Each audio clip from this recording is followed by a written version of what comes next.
welcome everyone. I'm going to talk about Bitcoin. The node is SV, but we're talking about Bitcoin. It hasn't changed. It goes back to the original. And over the years, many people have tried to change it. And I'll give you a reason why. Because it's immutable. The thing people don't want is something that is legal. All these things that we're seeing now, all of the current changes of side chains and Lightning and whatever else, there's one reason: they're not immutable. Here's the problem: FISMA. Anyone know what FISMA is? It's called law. Law applies to the blockchain. Trust me, it applies completely. It is the ultimate system for law, because unlike these scams in the 90s, nothing gets deleted. It's perfect that way. It's an evidence trail that lasts eternity. So 20 years down the track, you can come back and still prosecute someone. And that's the great thing with it. That's why it's actually going to be liked by government. That's why, unlike all the problems that we saw with Xiaomi and eCash that failed, not because it's central, because it was anonymous. Xiaomi and eCash was truly anonymous. That's why the Americans cracked down on it. That's why people went to jail. That's why we don't have Xiaomi and eCash now. Very simple. You have, under FISMA, a requirement for an immutable worm, or write once, read many, drive. Every single transaction you ever transact, by law, has to be recorded. If it's not, and you're a trader, an exchange, CEO of a public company, it's jail. FISMA resulted in one company in the US getting a $14 million fine and a number of other things last year.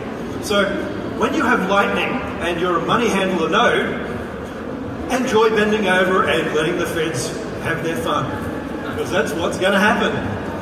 Go for it. I'd love to see all those people trying this. So anyway, we're going to talk about storing data immutably. Now, everyone goes, oh, but it's a public blockchain. So what? That's what cryptography does. We can actually encrypt data. Right now, we have public internet. Years ago, we had intranets, we had Banyan, IPX, etc. All these different competing protocols. And guess how many are surviving now? Anyone? One. This is a protocol war. That simple. If anyone ever tells you that they're a blockchain that's going to work with other people, they're lying. No one does. ICOs don't work the same. It's very simple. The security model is one survives or none survive. Full stop. It's binary. The end. Now, lots of problems have happened in this space. I mean, I've been around forever. I've had arguments with Hal Finney back in 2010 before he disappeared, before I did, whatever else. And the biggest problem that actually happened back then was allowing these things not to be fixed, not to actually fight and ensure that things happen the way they were, to allow a group of people who want to ensure that Silk Road can survive. Tell you what, Silk Road can't survive. I've started publishing again. I've got 13 papers accepted this month in academic conferences. You're going to soon figure out what I've been doing. We've got our patent attorneys there, and they've been doing all this stuff, and we are going to bring the environment that is going to make one universal system. Not so that you can go out on a scam exchange and pump a coin. That is the exact opposite of what blockchain is designed for. In the 90s, for those old enough, you should remember that there was web IPO. There were web stock companies where you would sign up on a web page and they would give you stock. One of the reasons Arthur Andersen also fought a whole lot of things, and no one remembers them anymore, do they? That big 5 company, now 4, disappeared because of deleting records. Deleting records can't happen on a blockchain. That's why it's powerful, because it's honest, and we can encrypt data and keep it. And on-chain scaling works. Why? Not just Moore's law, but networks.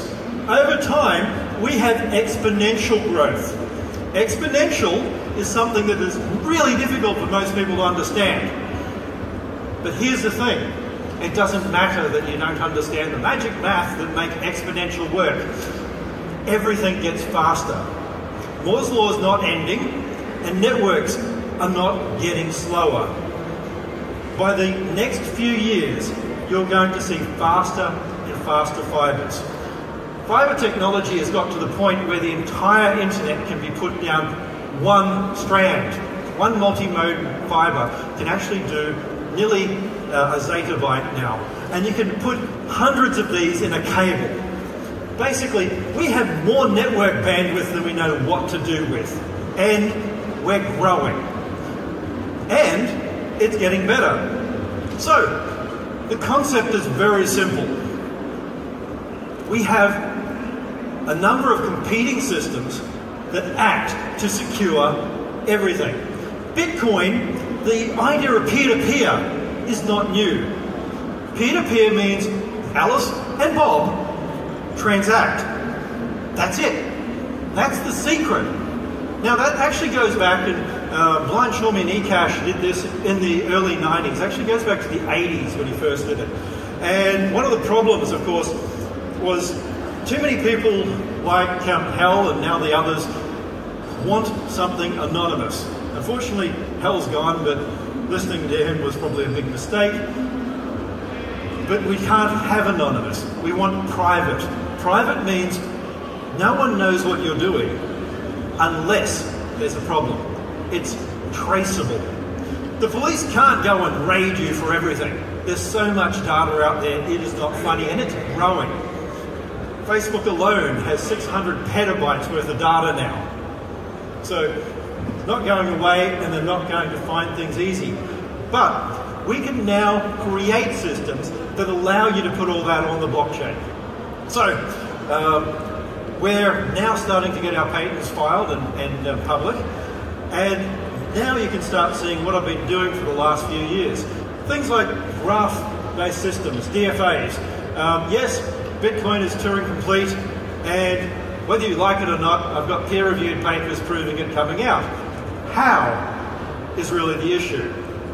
It's very simple.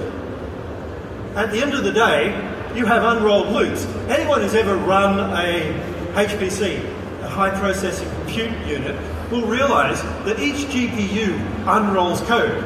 Compilers do that now. Then you run them in parallel. You can pay miners to do this. And we're talking to teams at SBI and other things about actually doing that. We can actually have people paid per compute cycle. Not ads, not this bullshit internet model where people sell your privacy so that you get access. Real pay for use, which would cost most people for a whole Google service probably 50 cents to a couple dollars per year on something like that. We want everyone able to trade commodities, but honestly, within the regulations, making sure that people are protected. Right now, this whole idea, I saw someone talking about, we have a decentralized exchange. Our company runs a decentralized exchange. That is the stupidest thing I've ever heard. Honestly, our company runs a decentralized exchange. Duh. A single company is not decentralized. You cannot be a decentralized blah. You are not decentralized. The fun thing no one gets is there is law. We have this thing called a common partnership. Not a limited liability partnership, but a common partnership. So what everyone's going is, we're decentralized. That just means you're liable. Say there's 100 people in your thing and one of them commits fraud. All 100 of you are liable. Yippee! Decentralize that.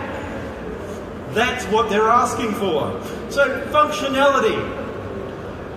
What we're doing is you will then get wallets that are application specific. Access transactions.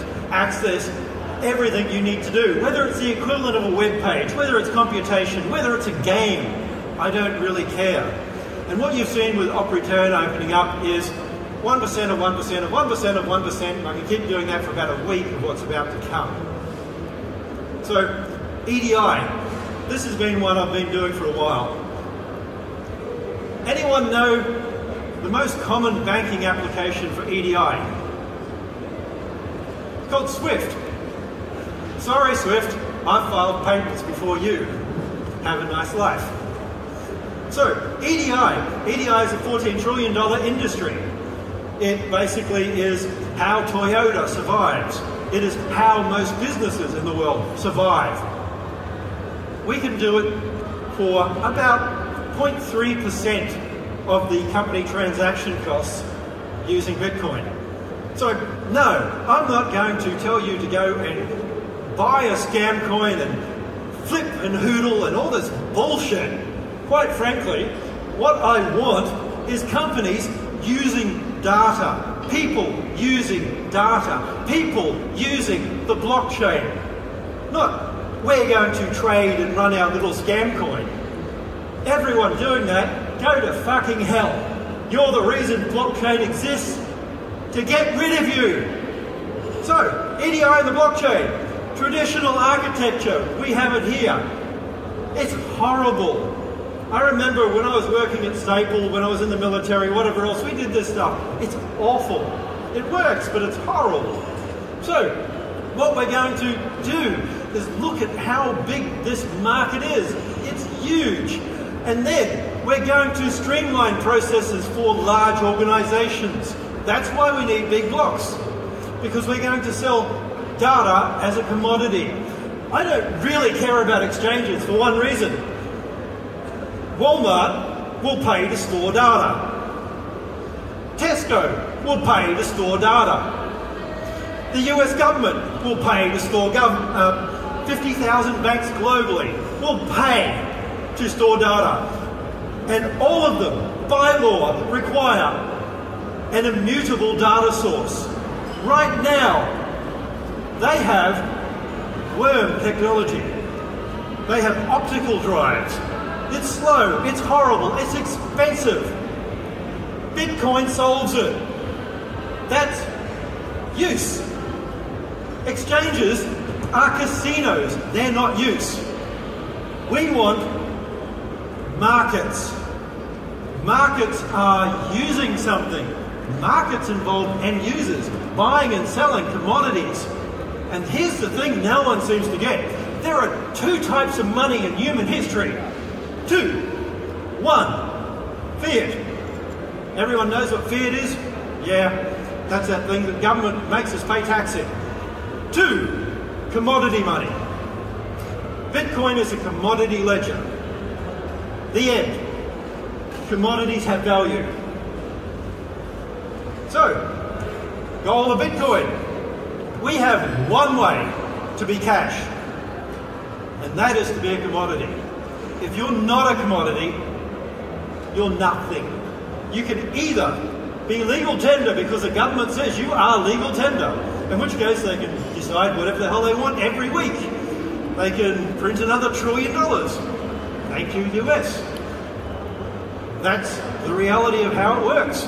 But if you have a commodity, that's where markets come into play. Markets buy and sell goods and services. They don't have anything to do with speculators. We've got this idea that Wall Street have sold us, that markets are a whole lot of really fast traders flipping things around and ripping off pension funds. They're not. Sorry. Peer-to-peer web payments. Alice, Bob, I want to pay you. The problem has always been simple for peer-to-peer. The problem is double spending. Double spending is solved by having competitive miners. That's it. Miners compete to solve a problem. Miners are competitive. And there can only ever be one blockchain at scale. I said this many times, one or nothing. Everything fails but one. So you can create tokens, you can do other things, but only one blockchain is ever going to survive. So we're going to enable web payments. Buyer, seller, you need a record by law.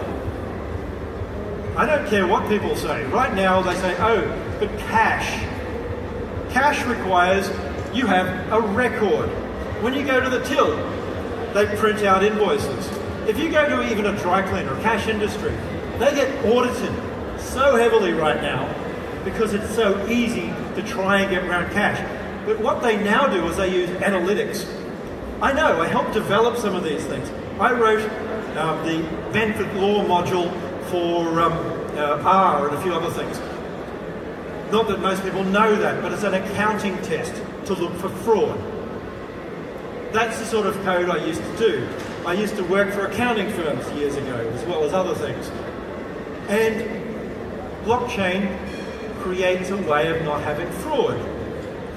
So we want to time access. We want other people to get in there and be able to use our service and do it as we want. Create smart contracts. Create digital ownership. Allow people to do everything as packet by packet exchange of anything we want. So, instant transactions. I'm sorry, 10 minutes is settlement time. Right now, settlement time is 2 days on, say, the CME, the BIS, whatever else. 2 days. We have 10 minutes. This idea that blocks being faster, that doesn't actually matter. The actual time in Bitcoin is under 2 seconds right now. And as miners get bigger, it's faster. At scale, Bitcoin would be probably 80 milliseconds, and natural clearance. And it's a very simple way of doing things. You put back what was there in the first place. IP to IP was originally in Bitcoin. What do? I send a transaction to the merchant, saying this is what I want. The merchant sends me a template. I put in the transaction I want. I send it back to the merchant. The merchant broadcasts it. That's basically peer-to-peer. Done. Really hard, isn't it? That's what Bitcoin was there to do. And it allowed instantaneous transactions, allowing you to have an invoice stored securely, immutably on-chain. What we call patent number 42 that has been granted is a Diffie-Hellman exchange mechanism where we can now have a joint key. So the merchant and the buyer can securely lock away and encrypt data such that other people, such as the tax office, can instantly audit. No more having to worry about audits. Just done. Small business would love that. At the same time, you cannot lose records. If you lose records, you're in trouble. That simple. If you're a public company and you lose records, the CEO goes to jail now. They're the new laws. I'm sure public companies in the US don't want to go to jail. Starbucks. If Starbucks lose records, the CEO can go to jail. That's why they care about their IT systems and why they don't do things like, if there's an outage, allowing people to still trade. Because they can't. But they can with Bitcoin. So, smart card. Some of the other things we've been doing. 192, we've just been over here arguing with the patent office to get that one through. So, lots of hard work from patent attorneys and all the rest. That enables a secure way of having a hierarchical wallet, not the crap that is Bit32, but one that is an immutable index that is completely private and encrypts things like records so that we can actually save invoices, data, transaction information, and still link it to a key that is never used. We now are going to have that as a fast, reliable system, including backups. Some of the technologies, including thresholding and whatever else that we have been creating, means that an exchange doing this would not ever have amount goals. Very simple. You can actually have a shared key where it appears just to be a standard type 1 Bitcoin address, and yet it's not. We have a number of other things. There is a couple of new forms of crypto that will be coming out in the next year, which allow indexing.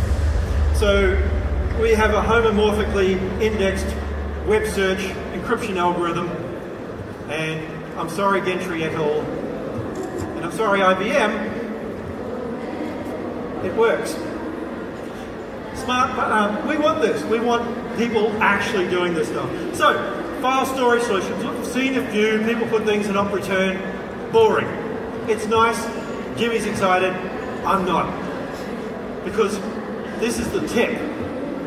I don't want to see a couple little things stuck there. I want to see files that can actually be transmitted individually on a timed basis.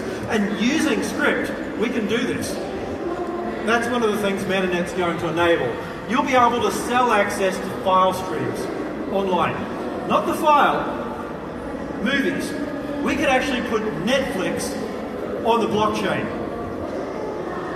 How's that one? We can actually have you stream movies paid as you watch them. If you don't like it, you stop paying. I don't know about you, but I've watched so many movies lately that are total trash. You get in, the previews look great. Then you watch the movie, 10 minutes in, you're going, this is horrible. Imagine incentivizing filmmakers not to give you a 5-minute preview that looks good, but to have a movie that you're going to stop watching if it's crap. Blockchain will do that for you. Bitcoin will enable that for us. We're going to enable you to have different key options and allowing with deterministic keys any file. So we have Diffie-Hellman groups for not just two parties. One of the little inventions I've come up with is a way to do it to multi-parties. In theory, you're only able to do Diffie-Hellman ECH for two. Sorry, unlimited. And it's secure. So we want IP on the blockchain. That's going to be anything, whether we're talking about copyright files, access to books, read by byte. You can actually have a transparent, simple, private, immutable, and cost-effective method of doing this. So, that enables us to decide what we want to pay for, how we're going to pay for it, and enable watermarking so that it's not going to be cost effective for anyone to try and steal and cheat and whatever else. And if they do, we have an immutable record of who stole it. People ask, what if people put illegal files on the blockchain? You've signed a confession. When you put something on, you've signed a confession. I don't think people actually realize what that means. It is now writing with a signature. You actually go onto the blockchain, you put in a legal file, too bad. So, one of the other things I've got coming out this year at one of the academic conferences is how every IP address on any blockchain can ever be monitored, including through Tor. Have a nice day. I used to do government work and whatever else. I don't like illegal activity. I like honesty. Bitcoin is not anonymous because it's meant to be honest. I don't want it so that people can do ICO scams. I don't want any of that stuff. I will help any government quite happily to take that shit down, because I want average people using it. I want everyone in this world to be able to have better access to data, to come out of any country, the middle of somewhere like Nigeria or Sierra Leone, India, and access files, access information, and access data. So basically, I'm not going to give you the normal scam. I don't give a shit if you like it or not. We're just going to do one thing. We're going to give solutions to business. Thank you.